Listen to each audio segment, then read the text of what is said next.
हरियाणा विधानसभा चुनावों का दौर जारी है और नामांकन भरने के लिए तमाम रणबांकुरे मैदान में जुटे हुए हैं। वहीं चुनावी रण में उतरने वाले कुछ धुरंधर ऐसे भी हैं जो किसी भी राजनीतिक दल के सपोर्ट के बिना ही चुनावी मैदान में कूद गए हैं और खुद के बलबूते पर राजनीतिक दलों के उम्मीदवारों को टक्कर दे रहे हैं। हम बात कर रहे हैं वरिष्ठ राजनीतिज्ञ और समाज सेवी एवं निर्दलीय उम्मीदवार तरुण जैन की, जिन्होंने हिसार में बीजेपी में रहते हुए कमल गुप्ता का जमकर विरोध किया और अब जब बीजेपी में उनकी चेतावनी के बावजूद कमल गुप्ता को टिकट दे दिया तो फिर तरुण जैन ने निर्दलीय चुनावी मैदान में उतरने का फैसला ले लिया। आज तरुण जैन ने हिसार विधानसभा सीट से नामांकन भरा और इससे पहले जबरदस्त रोड शो निकाला। तरुण जैन बतौर निर्दलीय चुनावी मैदान में हैं, इसलिए उनका साथ देने के लिए खुद हिसार की जनता सामने आई। तरुण जैन के रोड शो में हिसार शहर के विभिन्न क्षेत्रों से हजारों लोगों ने हिस्सा लिया। डाबड़ा चौक पुल के पास स्थित तरुण जैन के चुनाव कार्यालय में सुबह पहले हवन किया गया और फिर उसके बाद सैकड़ों गाड़ियों और बाइक के काफिले के साथ तरुण जैन लघु सचिवालय के लिए रवाना हुए। तरुण जैन जिस तरीके से जेसीबी पर बैठ समर्थकों के साथ लघु सचिवालय के लिए रवाना हुए, उससे हिसार की जनता भी स्तब्ध रह गई। इस दौरान पीले पटके पहने हजारों समर्थकों ने तरुण जैन आगे बढ़ो हम तुम्हारे साथ हैं नारे के साथ पूरा शहर गुंजायमान कर दिया। हर चौक पर उत्साहित समर्थकों ने तरुण जैन को फूल मालाएं पहनाकर और पुष्प वर्षा करके भव्य स्वागत। वहीं जनता के इस अपार प्यार को लेकर तरुण जैन ने क्या कुछ कहा, सुनिए। सर, मैं ये बारी बारी आप लोगों को भी बता चुका हूँ, हमारा जो मुद्दा है,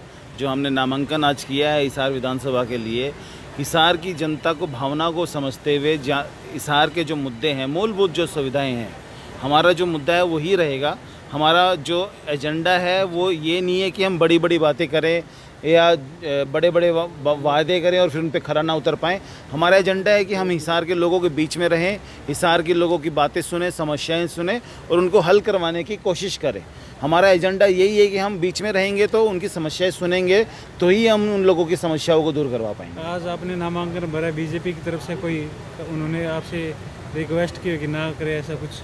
देखिए, सुबह आया था फ़ोन, लेकिन वो मिलना चाहते थे, फिर मैंने, लेकिन ऐसा कुछ नहीं था कि फिर मैंने कहा था जी मैं तो अभी समय नहीं है, तो उन्होंने फिर बोले ठीक है दे आप, वो कहना ये चाहते थे लेकिन उन्होंने कहा नहीं, बट मतलब यही था उनका। किसी पार्टी से सर आपने बातचीत करने की? नहीं, मैंने किसी पार्टी से ना कोशिश करी ना मैं कोशिश करूँगा। तरुण जैन ने कहा कि हजारों की संख्या में उमड़े लोगों ने इस बात को स्पष्ट कर दिया है कि जनता अब हिसार में बदलाव चाहती है। जैन ने कहा कि जिस उम्मीद और अपेक्षा के साथ साथियों ने उन्हें विधानसभा चुनाव में खड़ा किया है, पूरे तन मन और धन के साथ मैं उन अपेक्षाओं पर खरा उतरूंगा। अब देखना दिलचस्प रहेगा कि तरुण जैन को हिसार की जनता का कितना प्यार और समर्थन हासिल होता है। वैसे बता दें कि तरुण जैन हिसार से बीजेपी के जिला उपाध्यक्ष रहे थे, जिन्होंने कमल गुप्ता को बीजेपी के टिकट देने पर ऐतराज जताया और पार्टी को अलविदा कहकर चुनावी मैदान में निर्दलीय उम्मीदवार के तौर पर खड़े हुए। हिसार से विनोद सैनी, पंजाब केसरी टीवी।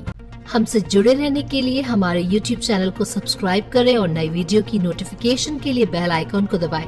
अगर आप ये वीडियो Facebook पर देख रहे हैं तो लाइक जरूर करें और ज्यादा से ज्यादा शेयर करें। धन्यवाद।